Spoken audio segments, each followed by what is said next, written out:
When you get into your car and you turn the ignition on, lights are going to come on the dash. You need to be familiar with all of those lights, know what they represent, and understand whether they're supposed to be on or they're going to be off.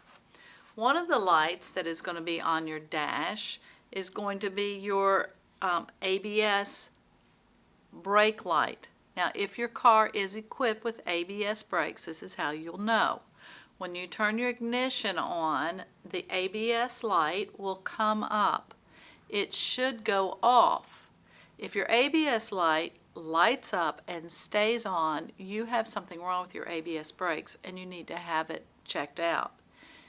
If your ABS brakes go bad, you still have brakes, but you do not have ABS brakes. So that is something that you need to have worked on immediately. Another light that's going to flash up on your dash and is going to come on temporarily is going to be your seatbelt light. Now, your seatbelt light is usually accompanied now with a buzzer or a dinging to let you know to buckle your seatbelt. But after you buckle your seatbelt, if that light stays on, you have something wrong with your seatbelts.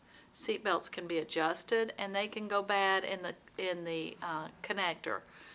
If you suspect that something's wrong with your seatbelt, or if that light stays on, have your seatbelt checked out and repaired by a mechanic.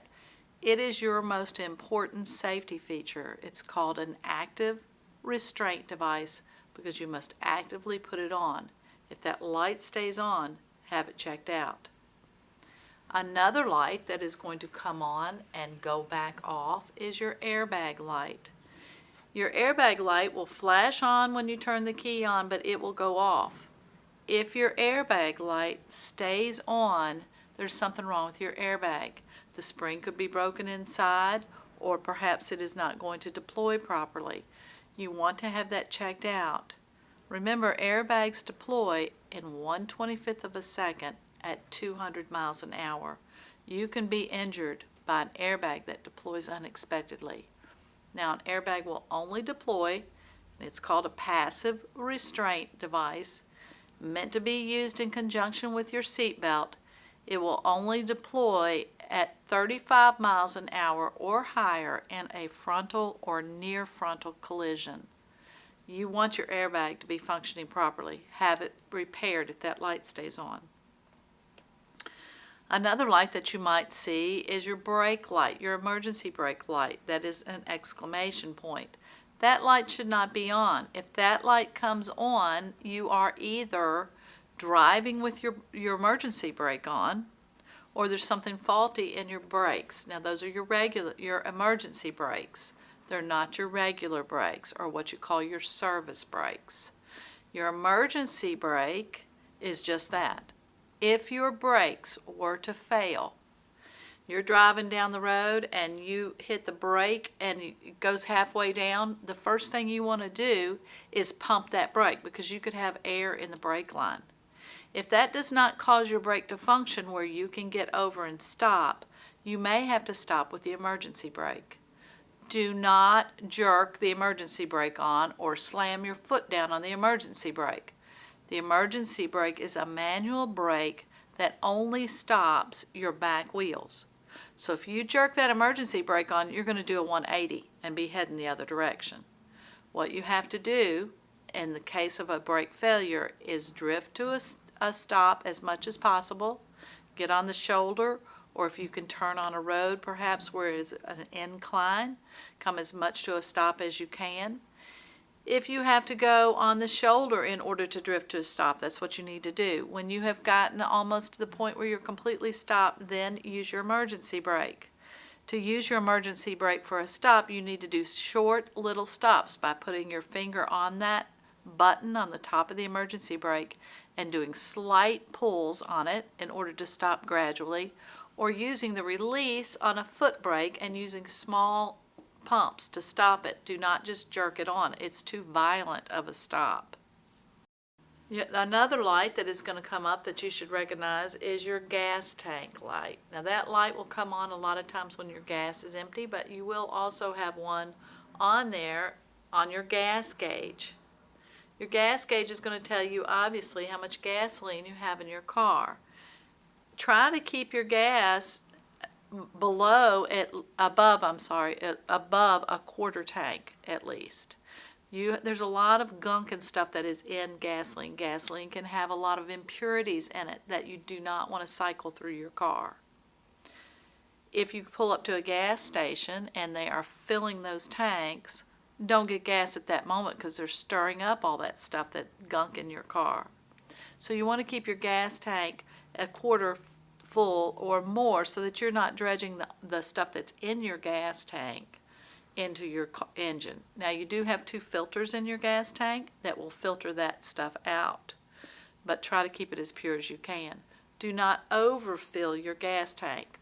When you have gassed up and you're stopped at the gas station, get out, leave your phone in the car because static electricity can cause the gas fumes to explode. It's not the gasoline, it's the fumes that will catch on fire. Also, if you get out, especially in the wintertime, you want to touch the side of the door where there is a piece of metal to discharge any static electricity you might have on your person. Do not get in and out of your car when you are pumping gasoline. If you're putting gasoline in a container, be sure that container is on the ground where it is grounded. Do not overfill or top off your gas tank. If you put your gas handle on the automatic filling and it goes off, do not pump extra gas in there for a couple reasons. For one thing, in the wintertime, you do not want to overfill your tank because there can actually be some freezing in really cold weather and extreme weather conditions. And the other thing is if you let that gasoline drip down on your car, it's going to ruin the paint.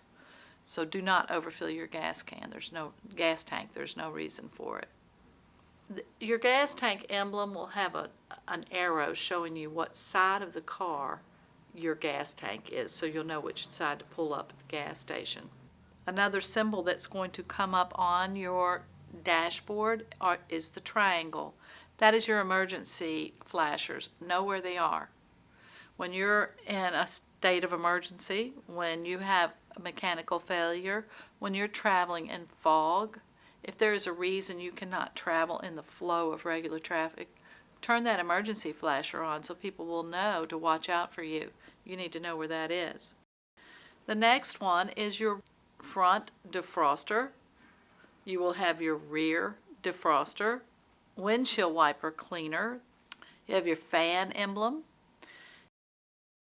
You have your parking emblem that shows you that your parking lights are on. Now your parking lights are the yellow lights on your car. They are not full lights. They're the yellow lights. You're only going to use your parking lights if you are actually parked and your car is on the side of the road and you want it to be visible to other people. The parking lights are not driving lights. The next one is your rheostat. It looks like a light bulb. The emblem does. The rheostat is that little dial that is beside your lights. You'll have a little dial. That dial is making your inside lights brighter or dimmer. If you're traveling in a dark night, you want to adjust that rheostat so your inside lights are dimmer. Just as it's hard to see out of a house at night because of the light in the house and the darkness outside, it increases your visibility to reduce the lights inside your car on a dark night.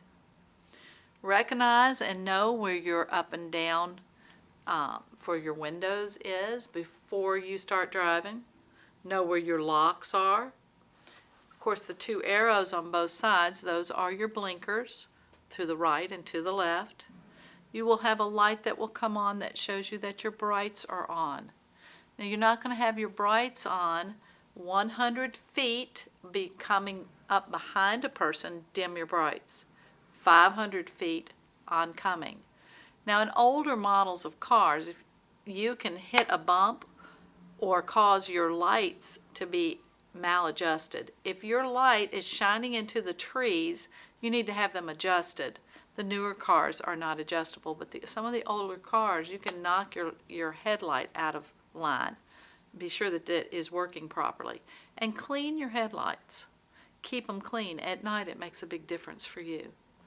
You'll have a trunk light or a button for your trunk release, you'll have a hood release that's usually right next to your brake release underneath the dash.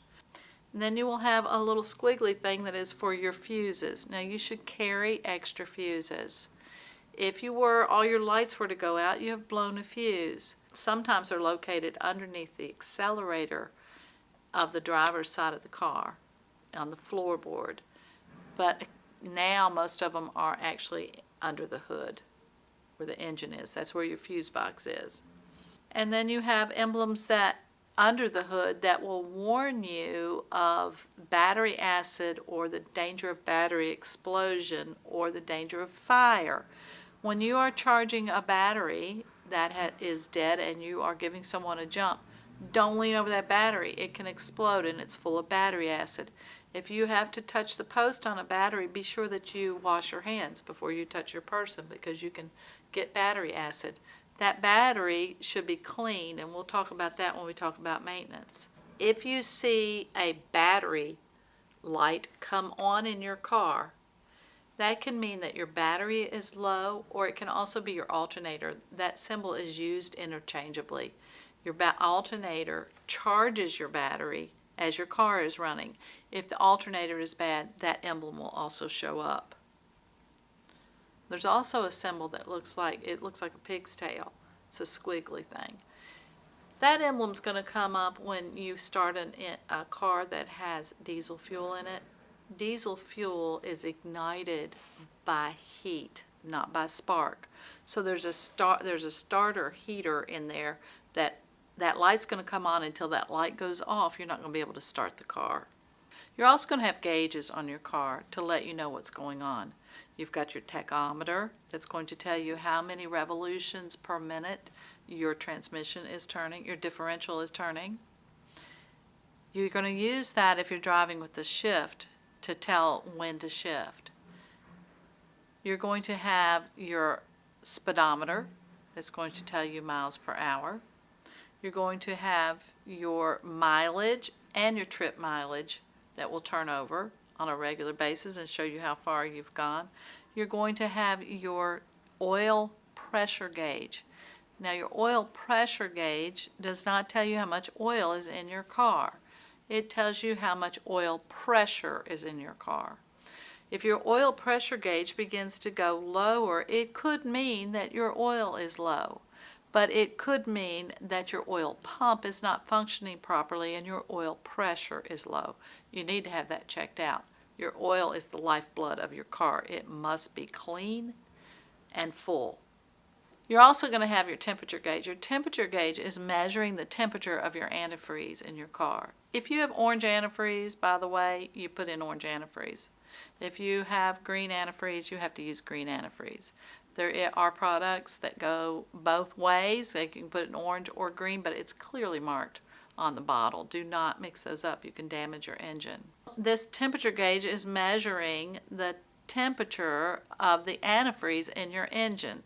Now there is also a thermostat that if it can malfunction and it may not, your temperature gauge might not work in that case. That is something that you need to have checked out. But if your temperature gauge begins to rise and you get in that red part, or you hear the water boiling in your overflow tank, or you see steam coming out of your radiator under the hood, you need to pull over and check out what's going on. Now the first thing you want to do, if your temperature gauge shoots up, is turn the heater on all the way. Turn the heater on full blast, turn the fan on full blast. Because the interior of your car is heated by pulling heat off of the engine. That may make that needle go down far enough to where you can make it to the next exit without stopping. But if it does not, you need to pull over. It's an emergency when your car begins to overheat.